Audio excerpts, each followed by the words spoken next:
amigos da TV Pantanal MS, muito boa noite. Eu sou Hélio Ferreira e esse é o programa Cenário Político. Estou aqui hoje recebendo a visita honrosa aqui no nosso programa do Dr. Sérgio Arfushi, procurador de Justiça.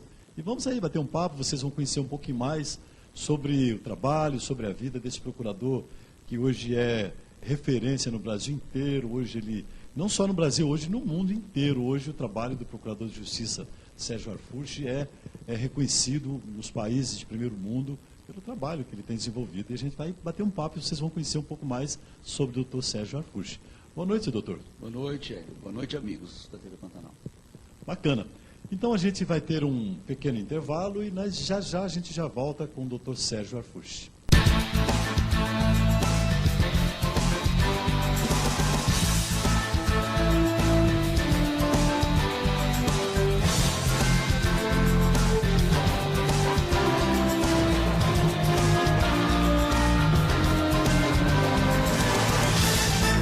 Oferecimento Versátil Camiseteria 3382-5597. União Indústria e Comércio de Plástico Limitada 3378-8800. Cantina Mato Grosso, agora em Dourados, o melhor chopp do estado. Gabi Lanches, Rua Colombo, 1362 em Corumbá. Cenário Político.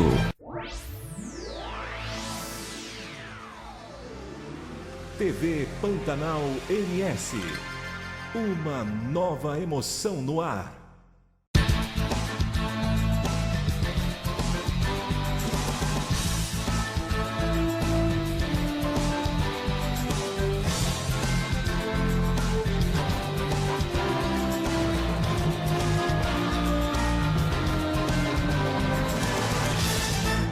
Estamos de volta com o programa Cenário Político. Hoje aqui comigo o Dr. Sérgio Arfushi, procurador de Justiça, e vamos aqui bater um papo aqui com o Dr. Sérgio. Boa noite, Dr. Sérgio, é um prazer tê-lo aqui com a gente, mais uma vez com a gente aqui na TV Pantanal MS. O senhor já é sócio aqui da TV Pantanal MS, viu, Pelo doutor? menos fidelizado já, né? Já está fidelizado aqui já. Terceira entrevista já com você, é sempre uma honra atender aqui. Você é um excelente profissional e deixa a gente bem à vontade. Ah, bacana, doutor. Então vamos de novo bater um papo, saber das novidades. Já passou algum tempo da última vez que a gente conversou. Nós conversamos no ano passado, já naquele período que o senhor estava indo para Brasília e tal. Mas a gente vai já chegar nesse ponto aí. Eu queria que o senhor, mais uma vez, contasse um pouquinho da sua história. Eu sei que o senhor é de Fátima do Sul. O senhor é sul-mato-grossense, né, doutor? Sim, sou da região ali de Dourados. Quando eu pergunto, você conhece onde é Fátima do Sul? Não. E Dourados? Dourados, sim. Então, Dourados é a periferia de Fátima do Sul. Brincando, mas eu vivi muitos anos em São Paulo, quase toda a minha formação, e retornei para o Estado, onde, com o concurso no Ministério Público, me vinculou definitivamente. Atuo já no Ministério Público há 27 anos, aqui no Estado. Tenho 4 filhos, 2 netos, um casamento de 30 anos. E vejo que agora estou pronto a começar a servir o meu Estado e o meu país com essa bagagem desses anos todos que nós adquirimos. O senhor, doutor Sérgio Arfushi, ficou muito conhecido na época em que o senhor era juiz da infância e da juventude em Campo Grande. Isso, né? Promotor de Justiça. Promotor de Justiça. E o senhor implementou um trabalho muito correto, muito disciplinar. E o senhor ficou conhecido, inclusive, como um promotor linha dura. Eu me lembro que nas escolas o senhor implementou, o senhor não dava mole mesmo para a molecada que transgredia. Na época eu me lembro que tinha muita gente, algumas pessoas contra, mas a maioria a favor do seu trabalho, porque todo pai que quer bem para um filho, que quer um filho vencendo na vida, ele não se importa em ser um pouco mais rigoroso e fazer com que o filho siga o caminho do bem. E o senhor sempre foi, sabe, aquele promotor que esse pai que queria o bem do seu filho se espelhava, sabe, doutor? Eu me lembro muito bem desse trabalho que o senhor fez aqui. Eu lido com a infância e a juventude desde o início da minha carreira, desde 92. E vindo para a capital, isso teve uma breve interrupção quando eu atuei no júri. E como promotor do júri, eu comecei a observar que tanto o réu quanto as vítimas se apresentavam com idades cada vez mais tenras. Então, com 18 anos, 19 anos, um menino fazendo júri por ter matado alguém de 14 anos, 13 anos.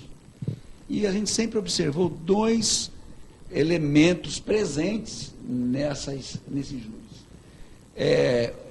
Os dois estavam fora da escola e usavam algum tipo de droga, principalmente maconha. Quando um dia eu cheguei na minha casa... Você falou uma coisa interessante, principalmente maconha.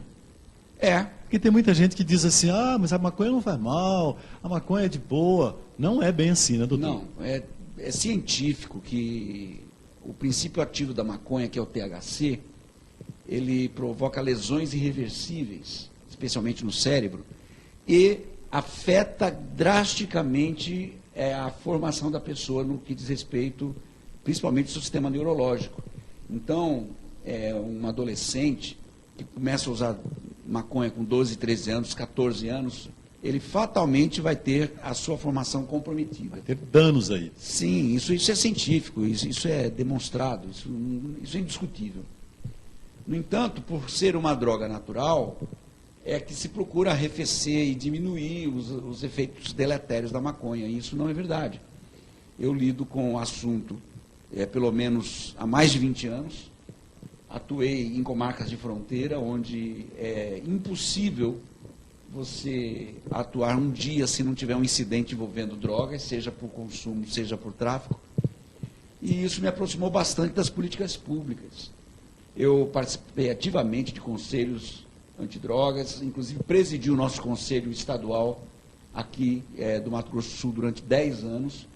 Fui membro do Conselho Nacional Antidrogas e vejo hoje, por exemplo, uma política que o ministro Sérgio Moro está desenvolvendo. Ele pretende levantar 100 milhões de reais só com a venda de veículos e patrimônios de traficantes apreendidos por conta do tráfico. E eu diria que ele consegue muito mais do que 100 milhões, porque só aqui no Estado, quando eu estava à frente do Conselho Estadual Antidrogas, nós chegamos a realizar 13 leilões num ano só. E a média de leilão para leilão é de R$1 milhão, vendendo em leilões bens apreendidos de traficantes. Inclusive a nossa sede ali na Nazarão, um prédio muito bem localizado, deve estar aí em torno de R$30 milhões hoje, vai abrigar o Conselho Estadual e foi apreendido do tráfico também. Portanto, a questão das drogas para o nosso Estado, que geograficamente, né, ele faz divisão com produtores de cocaína, com produtores de maconha, fazendo com que, claro, no mínimo o Estado é um corredor, só que não, né? Nos últimos anos, principalmente nas 2 últimas décadas, Mato Grosso do Sul se tornou também um consumidor também. Não é? Então a questão das drogas está presente não só naqueles delitos do júri, eu ia dizendo porque no júri eu observava que sempre tinha um incidente envolvendo drogas. O que caracteriza o júri é o crime doloso contra a vida. É isso que faz com que se defina a competência de um júri. Crimes que vão para júri. Mas a droga estava intrinsecamente ligada à maior parte dos homicídios. E um dia eu cheguei muito abatido em casa, porque eu havia, mais uma vez, feito um júri e foi condenado um garoto de 18 anos, ele tinha pego acho que uns 16 anos, um homicídio qualificado de um garoto de 13 anos. E meu filho perguntou, mas por que você está triste? Você perdeu o júri? Eu falei, não, ele foi condenado. E aí eu contei para ele, eu falei, porque eu estou vendo cada vez mais guri que devia estar na escola, está morrendo e está matando. Sendo perdidas. Meu filho sabia, ele, embora com 10 anos de idade, ele sabia que o júri é um crime de homicídio. E então ele disse, mas então por que você não chega antes da bala? Essa expressão... O teu filho falou isso para o senhor. Trouxe para mim... Deus usou meu filho, porque aquilo abriu meus olhos e me fez pensar muito, dizendo, é verdade, eu estou numa promotoria que tem atribuição para lidar com crimes depois da bala. Depois que a bala veio e fez o estrago. Bala no sentido figurado, claro, o crime, né? Claro. E meu filho falou, então chega antes da bala. E aí onde eu entendi que eu deveria, então, resgatar projetos que eu vinha desenvolvendo há muitos anos de prevenção à violência escolar, de prevenção à evasão escolar. Por quê? A evasão é um fator alimentante do crime, envolvimento da gurizada. Do crime, claro. Não é? Inclusive, no tempo... Aí eu vim para a infância, em 2009, eu vim para a Promotoria da Infância e assumi, na ocasião, a 27ª Promotoria de Justiça, e fazendo, então, audiências de atos infracionais, eu observei que ali estava a fonte geradora dos, não só infratores, mas também daqueles futuros frequentadores dos tribunais do júri. Dos júris. Por quê? Aquela gurizada que vinha nas audiências de atos infracionais, de cada 10 deles, 8 estavam fora da escola e fumando maconha. E reincidentes. Então, pensa, é algo para a gente avaliar. Se eu estou numa promotoria que lida com atos infracionais e o fator preponderante nessa gurizada é estar fora da escola, combate à evasão é um elemento essencial. Não podemos deixar a gurizada na rua. Não se pode permitir que o menino escolha se ele estuda ou não estuda. Ele não tem essa escolha. Ele tem que estudar. Tem que estudar. É um compromisso dele, de cidadão, no mínimo.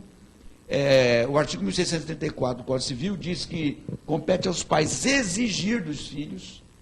Essa exigência que está ali, então, não depende da vontade do filho. É obrigado.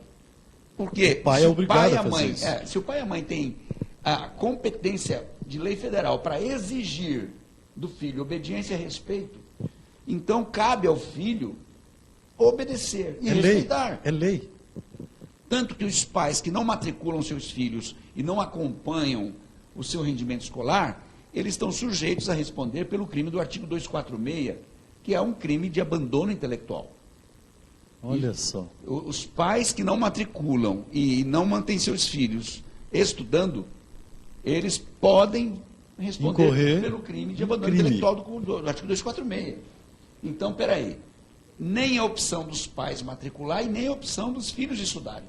Até porque o artigo 129, 5º do ECA, diz que os pais são obrigados a matricular e acompanhar a frequência e aproveitamento dos seus filhos. E foi aí que o senhor entrou, Sim. na infância, nessa vara de infância. Na Promotoria da Infância e da Juventude, eu resgatei, eu vim de propósito, saí do júri, que é uma paixão, mas daquele jeito não havia como você lidar com algo que estava sangrando antes mesmo de ver. Então, eu optei a vir para a infância e ali resgatei trabalhos que eu já vinha desenvolvendo bem no começo da carreira. Desde 92, quando eu entrei no Ministério Público, eu já vinha desenvolvendo trabalho junto à educação, porque todo mundo sabe que a educação é o fator de sucesso, de avanço de uma nação. Se eu não invisto em educação, eu não tenho chance de prosperar. Nunca, né? Tanto que o Brasil está ocupando lugar entre os últimos lugares dos rankings mundiais de educação, de avaliação de educação. E o Brasil já teve em condição muito melhor, infelizmente. Agora é a hora de estar recuperando, retomando, e para isso nós precisamos valorizar o profissional da educação.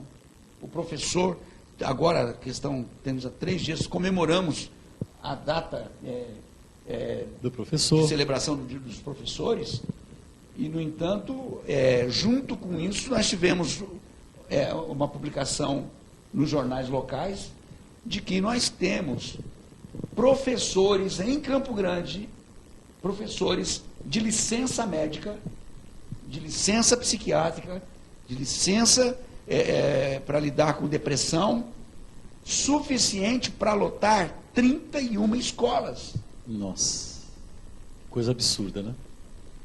É um número muito grande, inclusive para os cofres públicos, eu tenho 1/3 da folha de pagamento de professores de licença, adoentados. Por quê? Porque eles não estão sendo prestigiados, não estão sendo protegidos, não estão sendo valorizados. Pelo Estado. Não é? Principalmente, esses dados são tidos para profissionais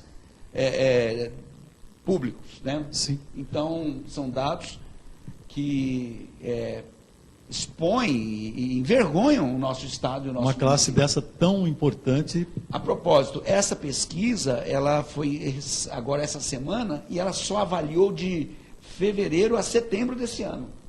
Então, de fevereiro a setembro desse ano, houve um acréscimo significativo de profissionais da educação afastados, atestados por problemas emocionais, por problemas de ordem médica. Isso é terrível, né, doutor? Uma situação dessa, né? Porque a questão é que a coisa está sem controle. Um professor que se prepara, entra para dar uma aula e não consegue, é claro que ele vai adoecendo. Não é? Se nós não cuidarmos, a gurizada toma conta.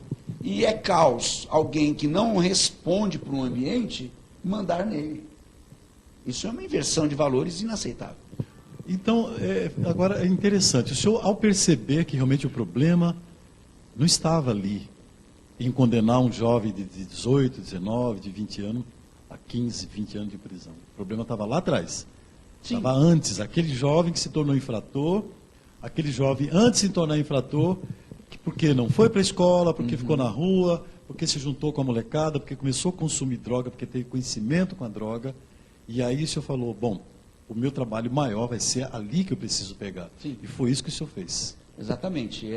Como eu disse, isso foi em 2009, que eu estava no júri aqui na capital, mas eu já vinha trabalhando com esse Já tinha projetos assim. desde 92, especialmente 97, quando cheguei em Ponta Porã, onde ali a violência era muito mais acirrada, alunos frequentando a aula armados, né? E houve uma provocação desses profissionais da educação, e de lá para cá eu vim ouvindo, sentando com educadores, com professores, com pais, com alunos, para entender por que é que havia esse quadro, já que a evasão não interessa a ninguém, a violência escolar não interessa a ninguém, e o professor já não tinha mais condição de dar uma aula, porque ele não tinha o controle da sua sala de aula. Ele vai para uma sala de aula para morrer, para ser humilhado. E o que acontecia nessa inversão de valores? Quando o professor tentava chamar a atenção de um aluno, ele era punido. Pela direção da escola. Vinha pelos pais, às vezes pela direção da escola, o Ele não tinha sistema a punia. autoridade dele respeitada. E, juntamente com isso, o nosso sistema disciplinar, o nosso sistema de controle da indisciplina, eu diria que era um blefe. E ainda é. Por quê? Desde o estatuto, o elemento de disciplina de alunos de mau comportamento é tão somente advertência.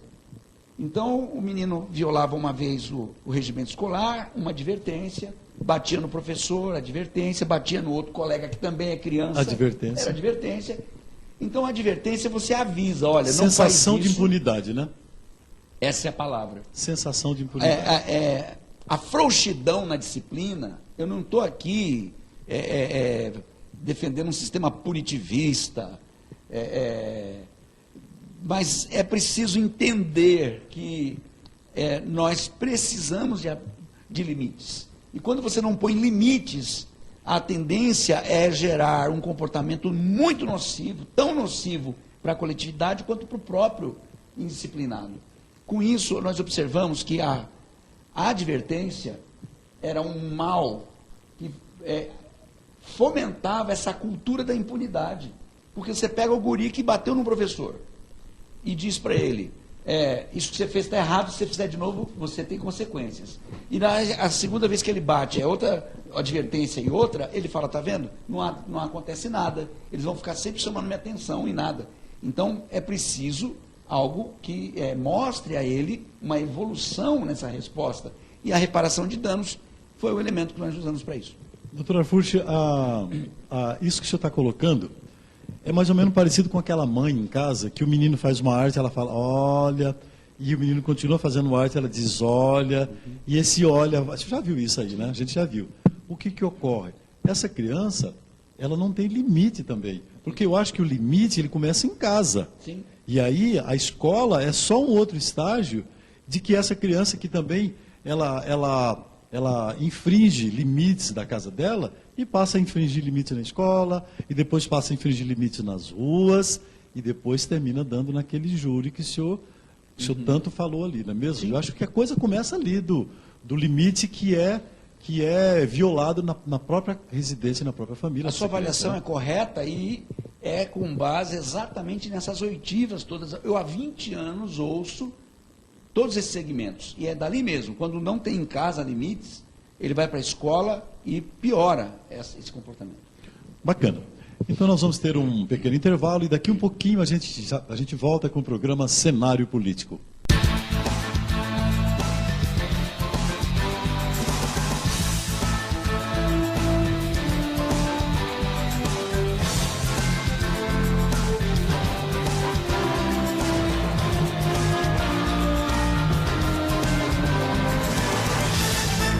Oferecimento. Versátil Camiseteria. 3382-5597. União Indústria e Comércio de Plástico Limitada. 3378-8800. Cantina Mato Grosso. Agora em Dourados. O melhor chopp do estado. Gabi Lanches. Rua Colombo, 1362 em Corumbá. Cenário Político.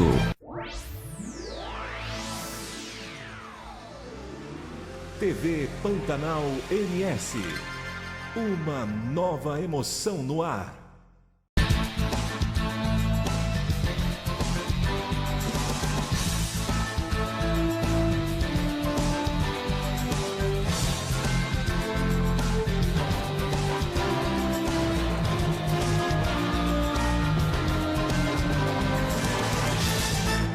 Estamos de volta com o programa Cenário Político. Hoje aqui comigo o Dr. Sérgio Arfushi, procurador de Justiça.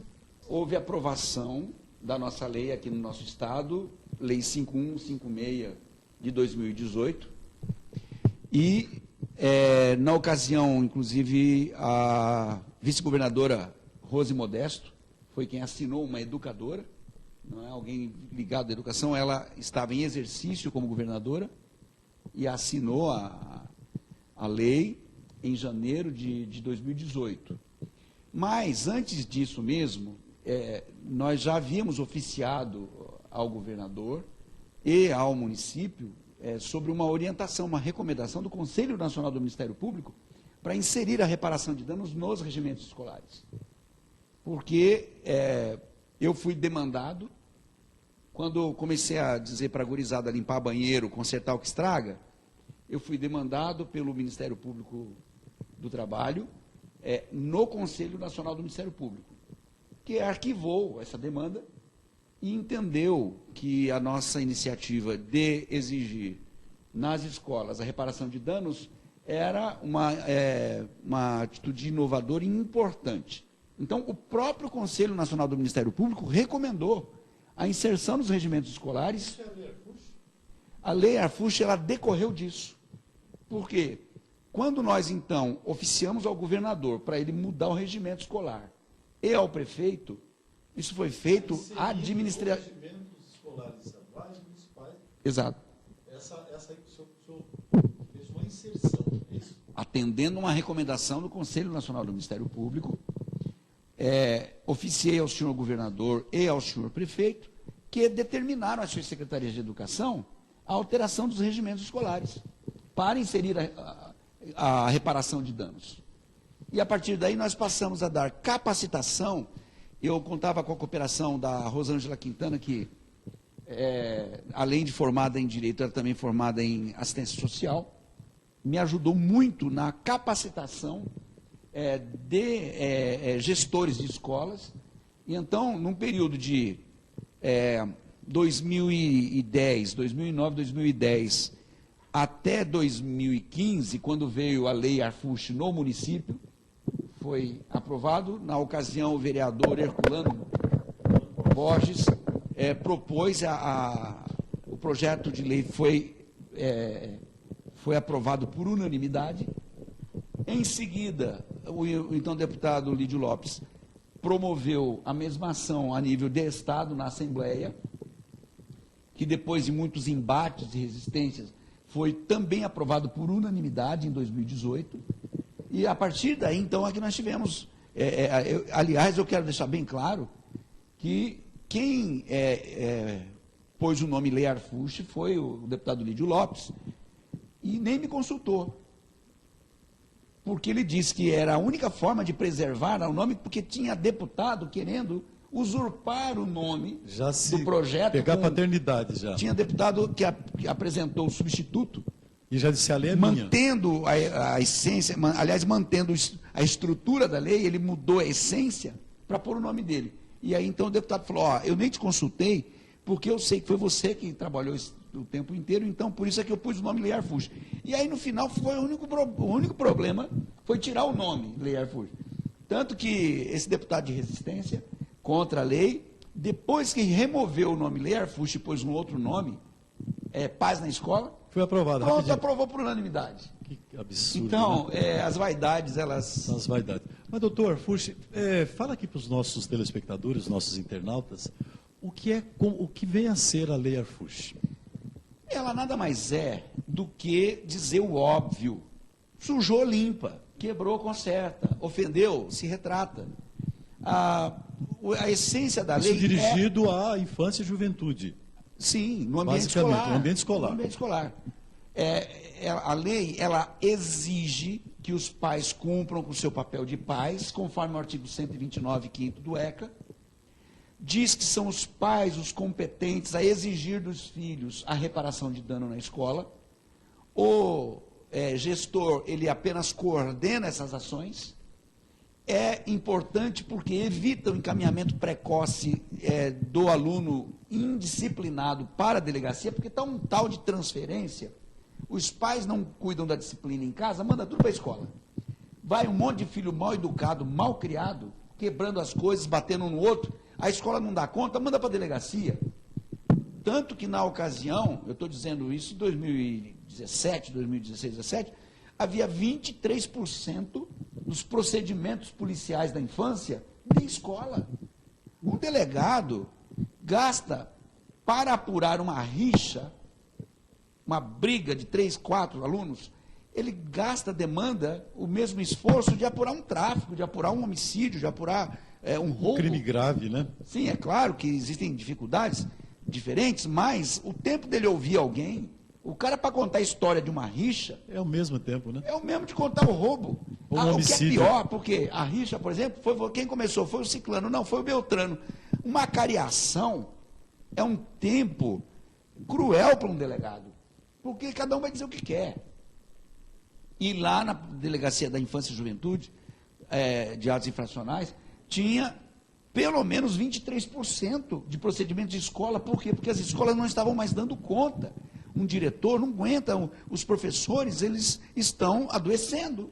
E a prova de que o problema continua é que agora essa semana saiu essa estatística de que 32% de profissionais da educação em Campo Grande estão afastados, doentes, gerando um rombo de quase 7 milhões de reais na conta mensal do município, porque eles precisam receber, estão de licença, mas eles estão adoentados, estão fora da escola, e isso precisa ser colocado substituto. Sim.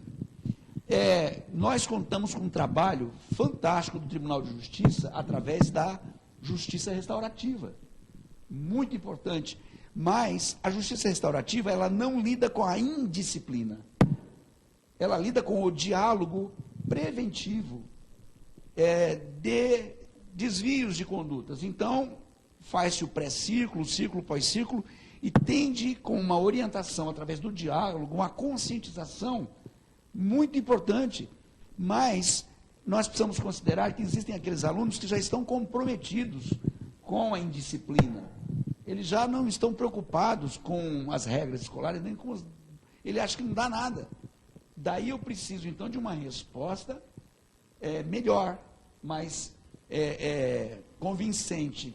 E não é mandar para a delegacia, porque eu fiz uma apuração, pelo menos 70% dos procedimentos de violação de regimento escolar também é violação penal. Por exemplo, pichar a parede. É muito comum isso. Muito comum. Um aluno que picha a parede, ele comete o ato infracional análogo ao crime de dano do artigo 163.3 Ao do patrimônio. Código Penal, dano ao patrimônio. Então, justifica o mandato para a delegacia. Peraí, você pichou a parede, vai para a delegacia. Isso é ato infracional análogo ao crime de dano. E isso entope as prateleiras de um delegado e o resultado é mínimo, porque quando entra um roubo, quando entra um homicídio, quando entra uma lesão grave, quando entra um tráfico, ele tem que parar aquela investigação de um dano de menor potencial Para atender aquele ali. para atender o outro. E isso vai ficando, até uma hora que o prazo estoura e tem que ir para a promotoria. E na promotoria acaba indo para uma representação ou para um arquivamento. De qualquer forma, quando você tenta resolver isso, depois de 5, 6 meses, às vezes o aluno já evadiu. Que coisa, Essa né? foi a constatação. Por isso, então, a necessidade de dar essa resposta. E o que eu estou dizendo não é de Campo Grande. O que eu estou falando é uma experiência do Brasil. Por quê? Eu fiz parte de um grupo, de uma comissão permanente de promotores da infância e juventude. E em São Paulo, por exemplo, nós fizemos um simpósio nacional de atos infracionais. Então, promotores do Brasil inteiro compartilharam essa experiência, dizendo que era assim também na cidade dele. É coisa de Brasil, né? É Brasil, isso não é coisa de Campo Grande, é coisa de Brasil. E aí esse programa é o PROCEV, é o programa que a gente tem a nível de Brasil também, que é um programa de prevenção à violência e evasão escolar, foi eleito e tem um enunciado dizendo que esse programa é modelo para a prevenção de atos infracionais no Brasil. Que coisa. Hoje eu tenho autorização da administração superior, eu não sou mais promotor de justiça da infância de Campo Grande. Eu não tenho mais atribuição para lidar com atos infracionais em Campo Grande. Em Campo Grande. Não é? A 27ª promotoria, a 28ª continuam com essa oportunidade, a 46ª também, mas eu, como procurador de justiça, não tenho mais atribuição para lidar com atos infracionais em Campo Grande, mas estou designado pelo Procurador-Geral de Justiça a difundir o programa no Brasil. Ah, que coisa boa, hein?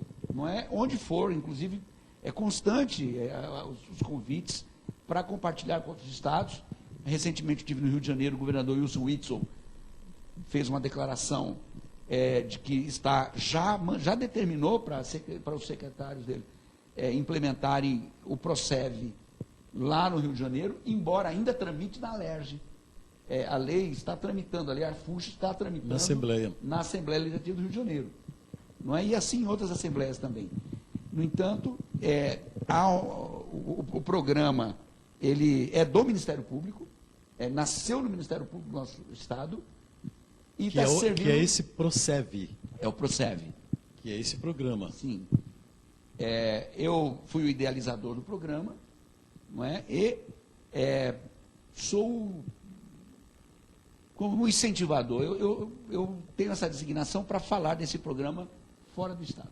Que bacana. Ou até no interior, nas outras comarcas. Doutor Arfucci, eu ouço, às vezes eu fico ouvindo pessoas que dizem o seguinte: olha, mães, sabe, às vezes falam isso.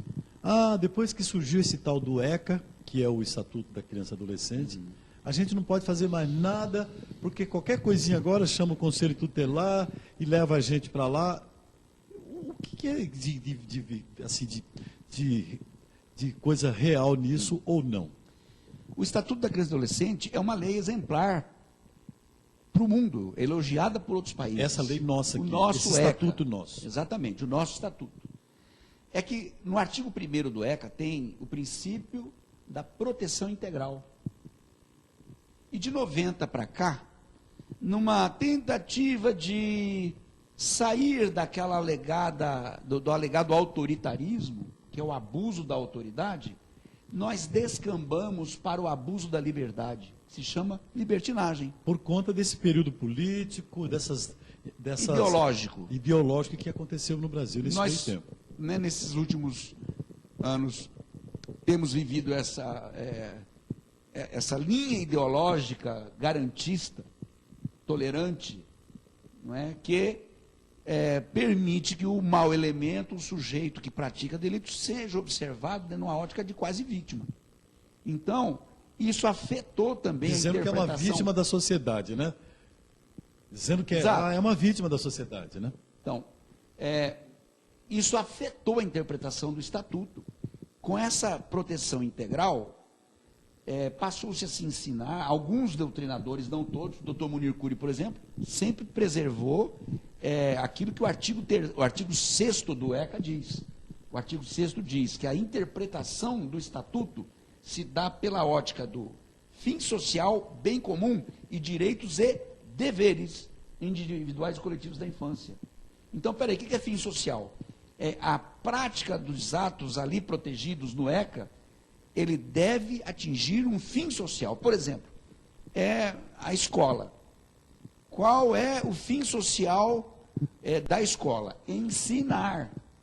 Quem é o profissional que tem sobre os seus ombros, estrito senso, essa missão? O professor. O professor. Então, o professor é o elemento mais importante do Estatuto dentro da perspectiva do fim social. Do fim social. O fim social da escola é ensinar. Mas o que é que aconteceu? Eu desprestigiei, eu esvaziei a autoridade, não o autoritarismo. Eu não estou falando do autoritário, aquele professor relaxado que não estuda. Aquela coisa da palmatória, né? Naquela é época da palmatória. Não, do milho, né? não. Eu estou dizendo do mau exemplo. Estou dizendo do professor que não prepara a matéria, o professor que chega atrasado na aula. Eu estou falando do professor que tem o controle. O professor pode mandar, senta todo mundo, ninguém sai da aula agora, que eu vou ensinar a matéria. Eu estou dizendo aquele que tem o controle. O controle. Não abuso da autoridade. Aliás, em qualquer lugar do mundo, qualquer sociedade no mundo, a pessoa que tem a autoridade ou tem o mando, ela também tem a responsabilidade. Em qualquer lugar do mundo, quem manda é quem responde. Quem é que responde quando acontece alguma coisa dentro de uma casa? É a criança? É o pai, são os pais. São os pais. Por isso os pais vão dizer que hora que entra, que hora que sai. Os pais é quem deve. Porque ele tem a prerrogativa, mas ele tem a responsabilidade também, né? Sobre os atos dele, né? Manda quem responde. TV Pantanal. Doutor, mas isso é tão simples. TV essa Pantanal. teoria, né? Peraí, tem um responsável pela TV do Pantanal? Tem um responsável. Então é essa pessoa que vai dizer como que funciona. Ou não? Claro. Porque, em última instância, a responsabilidade é dele. Dentro de uma sala de Pro aula. bem ou pro mal, né? Quem é que responde o que acontece dentro de uma sala de aula? O professor. Ora, então é o professor que diz que hora que começa, que hora que acaba, como que faz. É simples. O pensamento assim. é simples. Dentro da escola, quem é que responde por qualquer incidente que acontece dentro de uma escola? O diretor. O diretor. O diretor é que diz como funciona, ele é o gestor. Embora você tenha o conselho escolar, ele divide essa gestão, mas quem responde... Em última instância, é o diretor. É ele que vai. É simples o que a lei, a lei Arfujo, então como a nossa lei, trata é só isso. Ela preserva, no mínimo, a autoridade de quem responde. E como o aluno... Clareia, né? Clareia a coisa. Como né? o aluno está sendo prejudicado, eu quero deixar claro que essa é uma lei de proteção integral.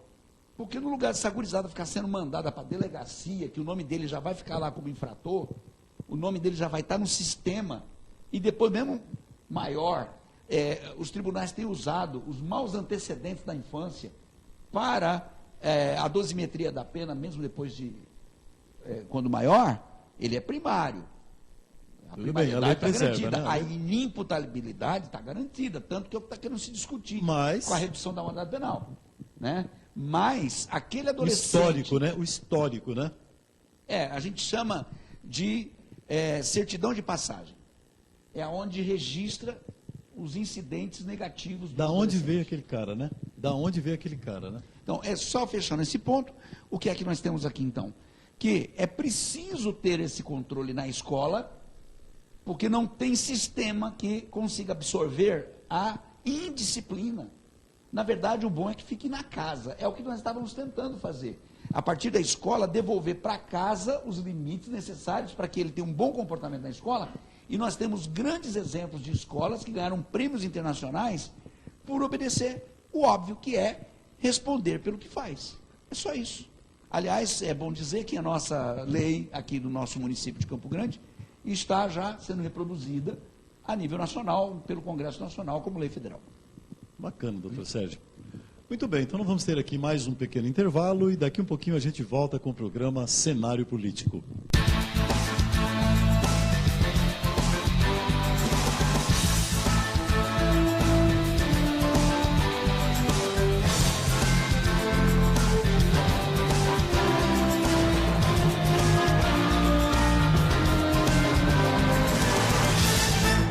Oferecimento. Versátil Camiseteria, 3382-5597. União Indústria e Comércio de Plástico Limitada, 3378-8800. Cantina Mato Grosso, agora em Dourados, o melhor chopp do estado. Gabi Lanches, Rua Colombo, 1362 em Corumbá.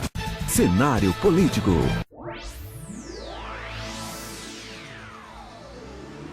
TV Pantanal MS. Uma nova emoção no ar.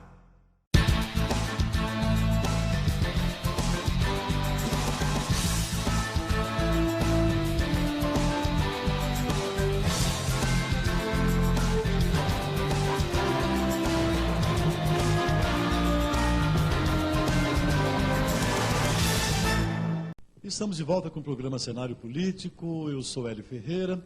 E estou aqui na TV Pantanal MS, batendo um papo hoje com o Procurador de Justiça, doutor Sérgio Arfucci. Doutor Sérgio, esse aqui é o nosso último bloco e nós vamos conversar agora um pouco de política, né? Falamos até então que a sua especialidade é falar sobre justiça. O senhor é um procurador de justiça, um operador de justiça. Eu queria começar primeiro falando um pouquinho sobre Brasil. O senhor foi convidado pela ministra Damares para participar do Ministério da Mulher, da Infância, da Juventude. Eu me lembro que da última vez que a gente conversou, o senhor tinha aceitado, mas ficou impossibilitado de se transferir para Brasília. Como é que ficou? Como promotor, como procurador, como membro do Ministério Público, nós estamos impedidos de assumir cargo no Executivo.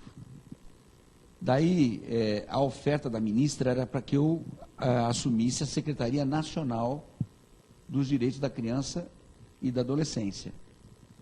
Eu fiquei extremamente feliz porque venho me preparando dentro do assunto e teria condição de contribuir.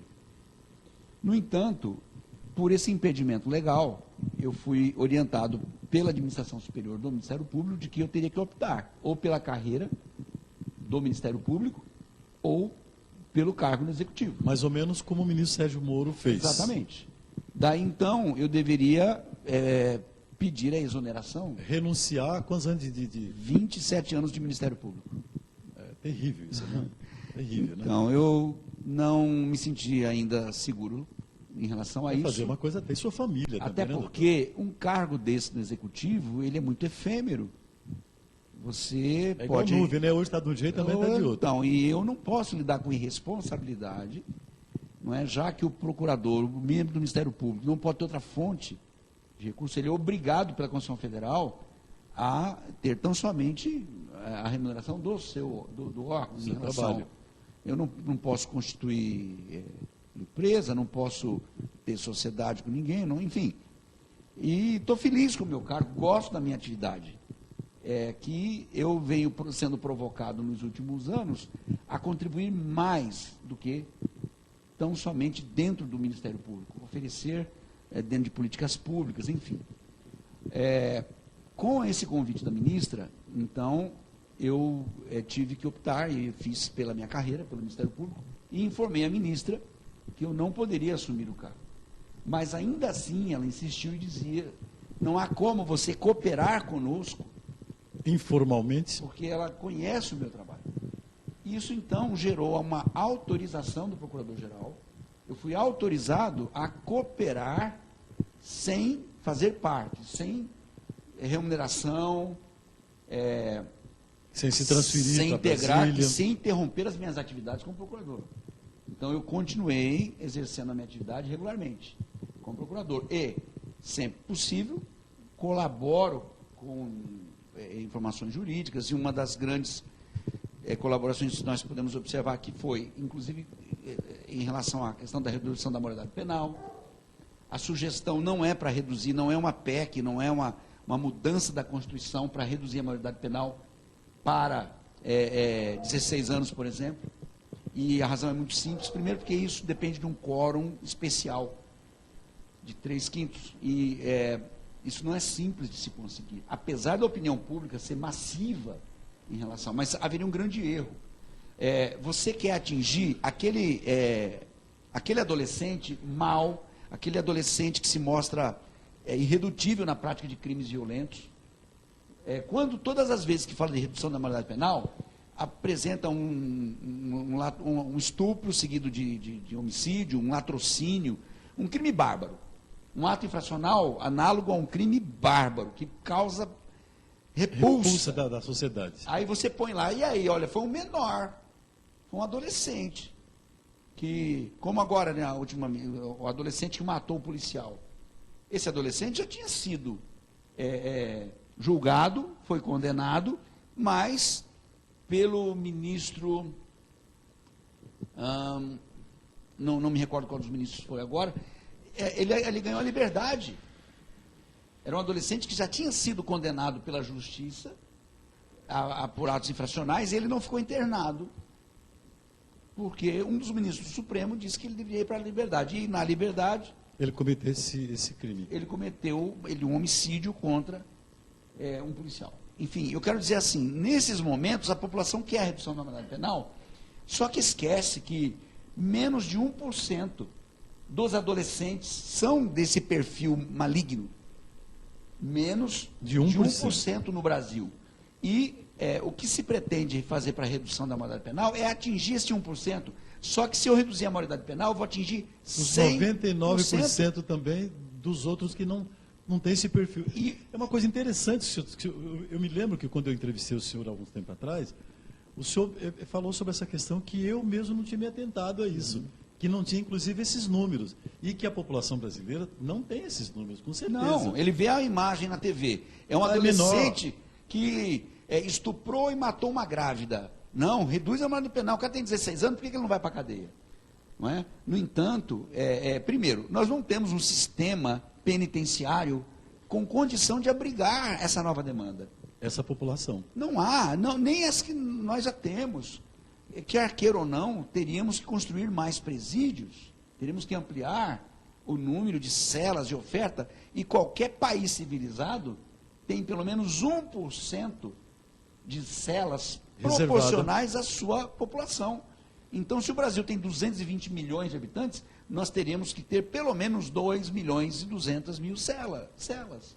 Que coisa, né? Não, você tem o quê? Aí você não tem 600.000 celas para abrigar, aliás, 400.000 celas para abrigar um contingente de 600.000 internos, e se vierem os mandados de prisão a serem cumpridos, nós temos quase 1 milhão.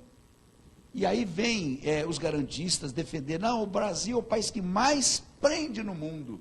Por quê? Por causa da reincidência, porque no Brasil ninguém leva nada a sério. O cara comete crime sabendo que ele vai ficar impune. Quem está sendo punido é o cidadão de bem, que tem que ficar levantando o muro, pondo cerca, quando ele tem dinheiro. Quando não tem, ele está sujeito às invasões de quem quiser. Nós temos um absurdo nessas inversões. Agora, o nosso Supremo Tribunal Federal está discutindo se mantém, se uma prisão, se um decreto condenatório em segunda instância justifica um cumprimento provisório da pena. É só no Brasil que tem um troço desse. Espera lá, eu já tive um delegado que avaliou a prova. Ele trouxe para o promotor que avaliou a prova, ele denunciou. Eu tenho um juiz imparcial, um membro do Poder Judiciário que condena o sujeito, avaliando as provas. Ele recorre e vai a um tribunal de justiça que também condena, mantém a condenação. Aqui gerou bastante para ele ir preso, para ele começar a cumprir a pena. Principalmente porque se ele recorre a partir do Tribunal de Justiça, se ele vai ter um recurso especial ou extraordinário para o Supremo ou para o STJ, eles não vão reavaliar prova. A prova acabou no tribunal. Então, o fato está consolidado, a autoria e a materialidade estão estabelecidos. Não tem mais o que se falar sobre isso. Não se discute mais sobre prova. E agora estão questionando que, em segunda instância, então, tem que ir até a terceira e até a quarta instância. Se valer desses recursos intermináveis para se valer de uma liberdade, tanto que nós temos casos de pessoas que cometeram o crime, foram condenados em segunda instância e estão soltos há 15, 16 anos. Isso gera um desprezo à vítima, um descrédito à justiça que só no Brasil tem. E a população menos favorecida, realmente essa que é atingida por... Porque ele não tem acesso a recursos extraordinários, a recursos especiais. Quem vai fazer isso são os que têm recursos para debater. Pagar um bom advogado. De qualquer forma, é preciso que a população saiba que o que o Supremo Tribunal Federal de Justiça está discutindo nessa semana, agora, e até quarta-feira, vai decidir aquilo que está sendo instruído, né? Nós já vimos os debates, tão somente isso: o sujeito cometeu um crime, ele já passou por uma delegacia, ele já passou por um promotor, já passou por um juiz, já passou por um tribunal e continua condenado. Então não é alguém, ele tem a presunção de inocência. Não. A presunção de inocência é até a consolidação em segundo grau. Acabou ali, né? Onde ele pode rever prova. Ali então, acabou. Se ele recorre da sentença do juiz, que goza de uma idoneidade ímpar, porque ele é imparcial, o juiz, ele já goza, porque se o réu desconfia do juiz, ele pode alegar a suspeição do juiz. Ele pode alegar o impedimento do juiz. Se ele não alegou nada disso e o juiz condenou, essa sentença já seria o bastante. Já foi. Como em muitos países, a partir da primeira condenação, acabou, ele já cumpre pena. Pode recorrer, mas ele vai recorrer preso. Como é no júri, por exemplo, com homicídio, se ele é condenado pelo tribunal de júri, ele recorre preso. No entanto, além do Tribunal de Justiça, que é a segunda instância, acabou. Depois dali não se discute mais prova. Então ninguém mais vai ver se aconteceu ou se não aconteceu. Acabou o fato, vão discutir direito. Então, já não é mais presunção de inocência, é presunção de culpa. Já aquele elemento que está condenado no tribunal, ele não é presumivelmente inocente, ele é presumivelmente culpado, só basta o trânsito em julgado para as cortes superiores de terceira instância. Então, não tem que se confundir. É evidente que ele tem que começar a cumprir aquela pena provisoriamente. Aliás, nem devia ter. Trânsito em julgado é na segunda. Já foi, né? Mas não, nós temos os tribunais superiores para avaliar a constitucionalidade, violação da Constituição, conflito de tribunais. Não é? Mas não se rediscute prova. Por exemplo, eu tenho conflito entre dois tribunais. Olha, esse tribunal aqui deu 5 anos, o outro lá dava 3. Ora, então vamos discutir se é 5 ou 3. O Supremo Tribunal Federal, o STJ, vai discutir isso aí. E nada mais do que isso. Mais nada. Não é? Agora, que ele vai cumprir pena, vai. Então, a população precisa entender isso. Ah, mas se tiver uma injustiça, que injustiça? Injustiça é uma vítima ficar esperando 20 anos e não ver o réu, o autor, o condenado, passar na frente da casa dele como se nada tivesse acontecido. Isso é injustiça. Isso gera insegurança jurídica. Muito bem. Doutor Sérgio, o ano que vem nós temos eleições, 2020. Sim. Vamos falar agora sobre o político, doutor Sérgio Arfushi, que não pode falar muito sobre política. Claro que pode falar, sim, mas não pode falar do candidato ou pré-candidato Sérgio Arfushi, porque o senhor é um funcionário público. Mas todo mundo, em todas as pesquisas que a gente vê por aí, aparece o nome muito bem avaliado e como um possível candidato à Prefeitura de Campo Grande. Tendo em vista que o senhor teve muitos votos em Campo Grande o ano passado e que foi o candidato ao Senado que teve mais votos em Campo Grande, foi o procurador Sérgio Arfushi. A pergunta que eu faço ao senhor é o seguinte: o senhor deve ser candidato a prefeito de Campo Grande? Você já respondeu a pergunta, né? Eu, como procurador de justiça, eu não posso me pronunciar sobre uma eventual candidatura ou não, não é?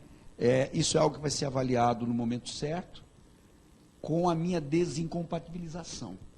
O que é interessante é que, com as últimas eleições, eu que nunca tinha sido candidato, sozinho, num partido sem expressão, num partido até de pouca seriedade. Pequeno, né? Muito não o partido, o partido é sério. As pessoas que administravam o partido não fazem seriedade. Né? E sozinho, até porque foi feita uma coligação dos candidatos proporcionais que pediram voto para outro candidato por causa da coligação. Com a coligação, então, ele saiu no tempo de TV de outro candidato, que não o candidato do partido. Então, nisso eu fiquei sozinho no partido, sem recurso, não se contratou, sem estrutura nenhuma, e fui o candidato ao Senado mais votado na capital, enfrentando já políticos tradicionais que foram prefeitos e com apoio da máquina do governo, do Estado, foram derrotados. Se dependesse de Campo Grande, então eu teria sido o primeiro senador do Estado. O senhor, era só um lembretezinho, se corre aí nos bastidores da política que houve todo um movimento na época, inclusive que o senhor seria candidato ao governo do Estado. O que aconteceu ali, doutor Sérgio? Eu aprendi de uma forma muito cara que se você não tiver num partido estável, de palavra, você fica à mercê dos dirigentes do partido. E o que aconteceu é que o partido não cumpriu com o seu desafio inicial de lançar o seu candidato próprio ao governo. Como combinado. Sim, o candidato que seria... O senhor estava no PSC, né? Sim, eu estou falando do PSC. Então, a pessoa indicada para ser candidato a governo não quis, desistiu. E aí, com o pretexto de coligar com outro partido, eu falei, mas não foi o que nós tratamos. O que nós combinamos é que o partido me daria a legenda para Senado, nós teremos um candidato a governo e iremos chapa pura enfrentar as eleições. Com o senador e com o governador. E então, aquilo que eu defendo. No entanto, quando eu não estava até aqui na capital, eu estava no Rio de Janeiro, o partido se reuniu, até os candidatos se reuniram e indicaram o meu nome para o governo. Eu, depois de 10 dias, ainda estava resistente a não querer. Não, a minha legenda é para Senado. Que era isso que o senhor sempre quis. Sempre quis. No entanto, pelo partido foi dito que se eu insistisse em sair para o Senado, não tinha recurso para a campanha, nem minha e nem dos deputados. Mas que se eu aceitasse a sugestão do partido em oferecer meu nome ao governo, então sim haveria recurso para a legenda de governador e para os candidatos a proporcional. Dinheiro do fundo eleitoral. Diante disso, eu então abri mão do meu projeto original do Senado para atender esse clamor de todos os demais candidatos. Então, ajudar o partido, ajudar o partido, até porque as pesquisas dariam pelo menos uma perspectiva de eu chegar ao segundo turno. E depois, você estando no segundo turno, tete a tete. É tempo igual de TV, que aliás devia ter sido antes isso. De qualquer forma, o partido, na convenção, já estava coligando e me negou a legenda ao governo. Foi dito que o partido recebeu uma orientação do Nacional que não era para me dar legenda para governo, embora o meu nome estava bem cotado nas pesquisas para o governo, como uma terceira via. No entanto, com a negativa na convenção, e eu ainda questionei na convenção, eles já dizendo que iriam coligar, eu recebi então, na ocasião, um convite da senadora Simone Tebet, do MDB, dizendo que ela ia sair na convenção, mas que de antemão ela já dizia que ela não teria condição de registrar a candidatura. E então ela disse, eu não tenho condição de manter, então eu preciso de um vice com condição de assumir a cabeça da chapa. E indicou meu nome. Então, nós ali manteríamos o mesmo propósito de ter o meu nome para governo pelo PSC. De fato, a senadora cumpriu o que disse, porque depois da convenção, em uma semana, ela apresentou uma carta de renúncia, mostrando suas razões por que não podia, o que já era sabido do partido, não era sabido, talvez, dos demais, mas também foi me comunicado, e ela cumpriu o que disse, não apenas renunciando à sua candidatura ao governo, ela não registraria a candidatura, mas indicando o meu nome para disputar o governo. Então, eu pedi, diante daquilo, que me dessem o registro de ata para protocolizar no TRT, no nosso TRE, que só assim oficializaria a minha candidatura para o governo, como já era a propósito. E, por conta de uma dissidência dentro lá do partido, pediram um tempo para avaliar. Eu disse, não tem esse tempo. Isso já foi conversado, ou me dá a ata agora, ou então eu não tenho mais compromisso com essa coligação.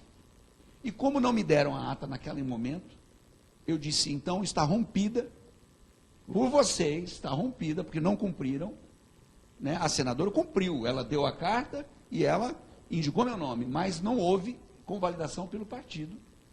Preferiram lançar candidatura própria e eu não ia esperar por isso. Então aí eu disse, está rompida a coligação, não pode, porque os candidatos a proporcional, eles querem manter a coligação por causa do recurso, porque o PSC não ia me dar recurso para a candidatura. Então, diante disso, eu falei com o partido, e então eles resolveram então me liberar na proporcional ou na majoritária. Então, tudo bem, você vai disputar sozinho no PSC a legenda de Senado. E os demais vão disputar com a coligação. Eu falei, perfeito, sem problema. Ou seja, os recursos iam todos para eles, então. Na coligação, evidentemente, eles usariam o material do partido de coligação e eles sairiam na propaganda eleitoral do partido. E isso implica que eles pediriam voto para outro candidato que não o do PSC, que sou eu. Seria eu. E, de qualquer forma, naquela altura, eu já tinha só tinha mais 20 dias para fazer uma campanha. Então, o partido me desgastou muito nisso tudo. Mas permitiu que me deu a legenda. Né? Eu ainda sou grato por terem me dado a legenda para disputar. Acho que pensaram assim, esse nome não vira nada. Não vai ter nada. Não é? Sozinho, não vai a lugar nenhum. Sem recurso e sem experiência, não vai dar lugar nenhum. Mas houve uma surpresa, porque eu, com esses 27 anos de trabalho, percorri os bairros, percorri as escolas, conheci as pessoas pelo nome, problema do aluno. Quando vinha na promotoria pátria infracional, já sabia do que era. Procurei, então, caminhar, andar. Eu não fiquei dentro do meu gabinete. E isso, nesses anos todos, não só em Campo Grande, mas no Estado, para aqueles que lembravam do meu trabalho, me honraram com seus votos. E o senhor teve muito voto? Sim. O senhor teve no Estado quantos votos ao Senado, procurador? Foi 294 mil, quase 300 mil votos. Muito voto. Por ser um lobo solitário, né? O senhor estava ali como um lobo solitário, teve muito voto.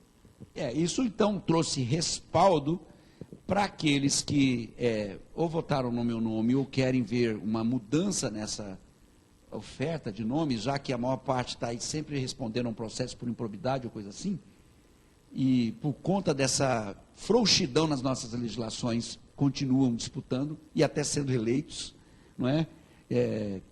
Candidatos já com condenação, eu acho absurdo isso, já é condenado, já foi avaliado por um juiz, não é, então, uma falácia qualquer. Né? Ele foi condenado pela justiça, mas por conta dos recursos o cara continua concorrendo e eleito, o que é pior. Não é?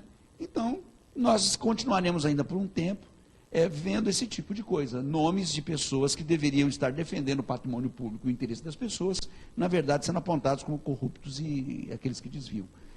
Eu acho que o nome... nós estamos vivendo um momento de transformação. De mudança, né? Houve já uma grande mudança, nós temos que reconhecer, mas ainda um resíduo ficou, até por conta da legislação que favorece a reeleição. E não é de se estranhar, porque quem está lá na Câmara Federal, que está votando leis em seu proveito próprio, porque há um desequilíbrio nas leis. Tanto é que eu digo, um promotor, um membro do Poder Público, um membro do Ministério Público, é menos brasileiro que os outros, porque ele está vedado, ele não tem essa disponibilidade de disputar como um cidadão. Ele vota, mas não pode ser votado. Isso é o fim da picada, isso é um absurdo, né? Alguém como o senhor, por exemplo, que tem um trabalho comprovado nessa área de de justiça, de infância, de juventude, e tem um trabalho reconhecido, não se vê impossibilitado de poder transferir essa experiência toda. Houve uma avaliação, até eu sofri uma ação, e o nosso TRE decidiu, por unanimidade, e isso transitou em julgado, que o promotor pode se afastar sem perder o cargo para disputar a eleição. Então, essa conquista foi feita. Então, isso não se discute mais a nível... E é simples, é porque eu faço parte de um tempo em que o promotor não tinha ainda a vedação legal. Que podia, sem problema, ser candidato, Depois que eu já era promotor, veio uma emenda constitucional vetando a participação do promotor em pleitos eleitorais.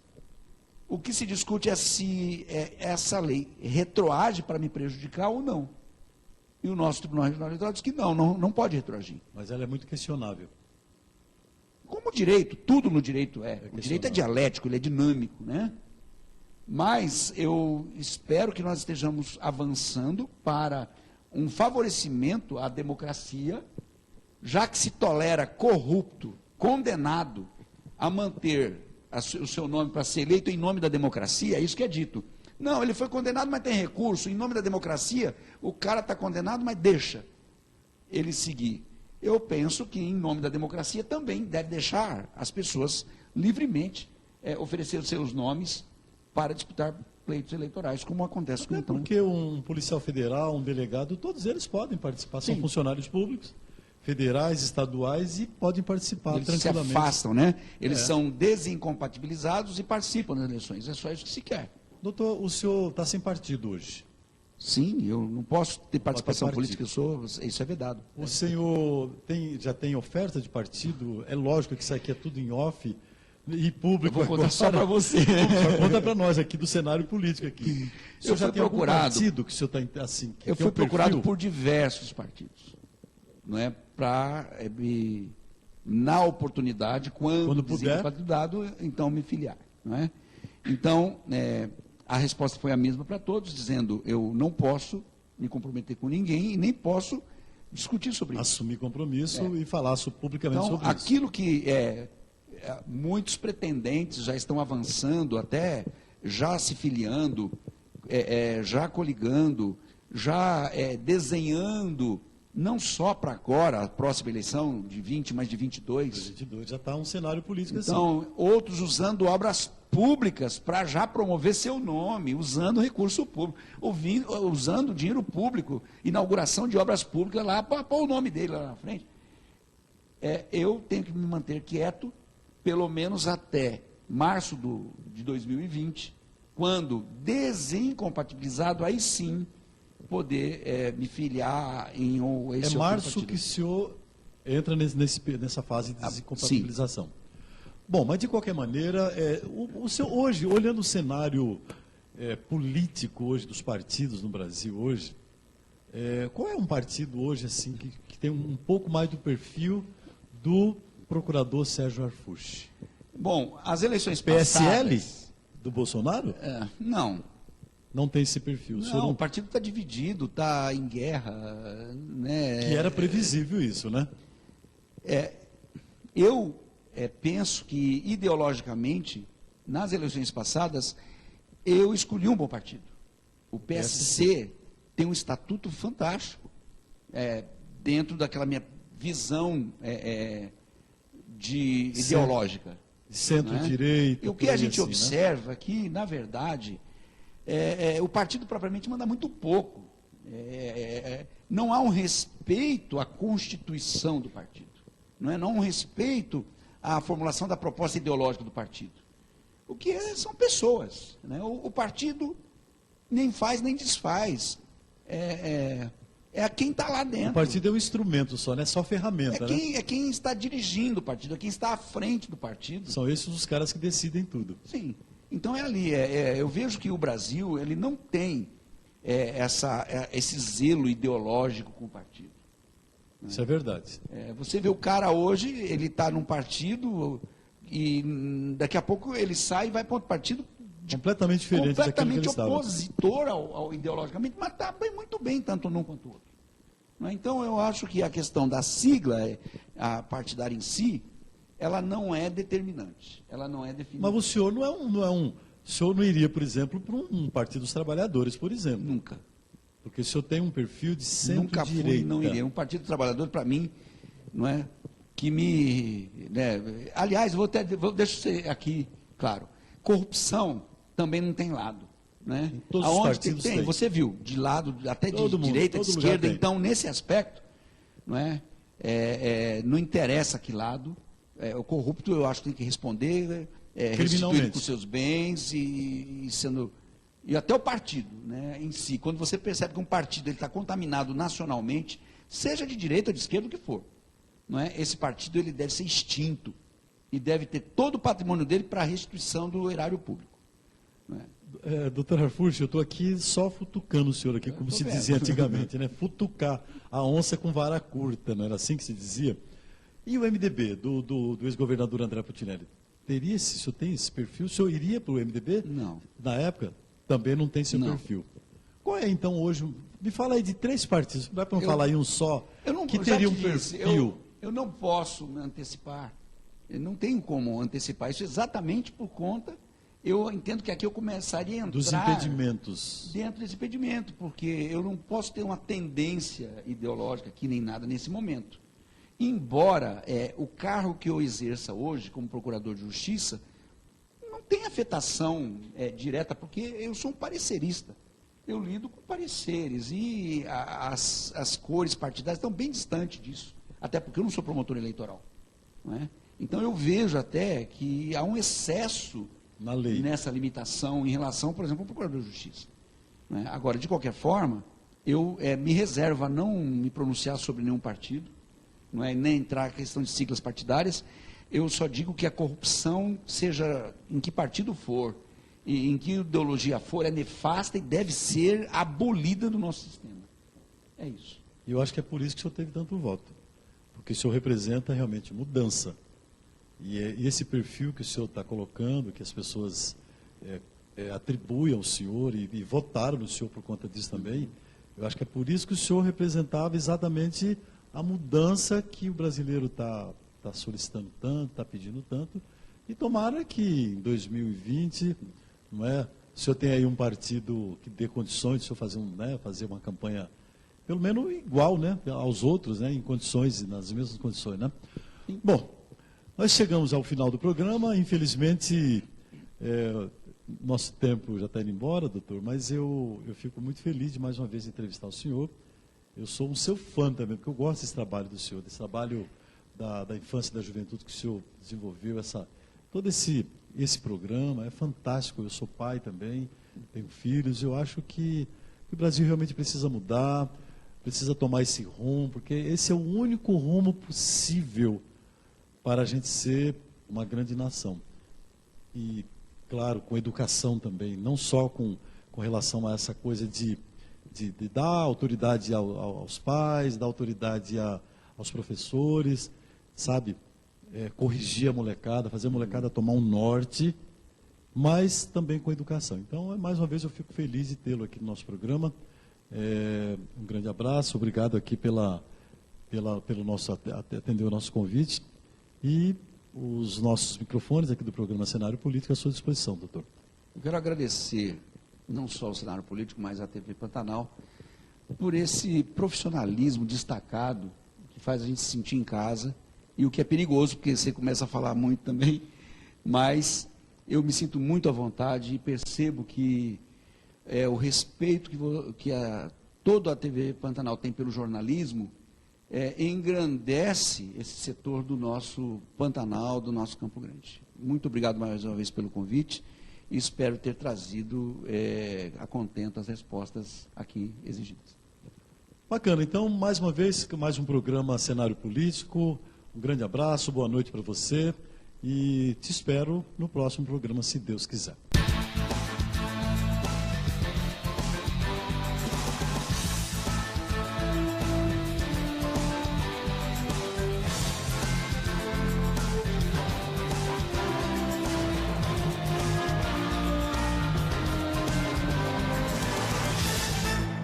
Oferecimento. Versátil Camiseteria, 3382-5597. União Indústria e Comércio de Plástico Limitada, 3378-8800. Cantina Mato Grosso, agora em Dourados, o melhor chopp do estado. Gabi Lanches, Rua Colombo, 1362 em Corumbá. Cenário político.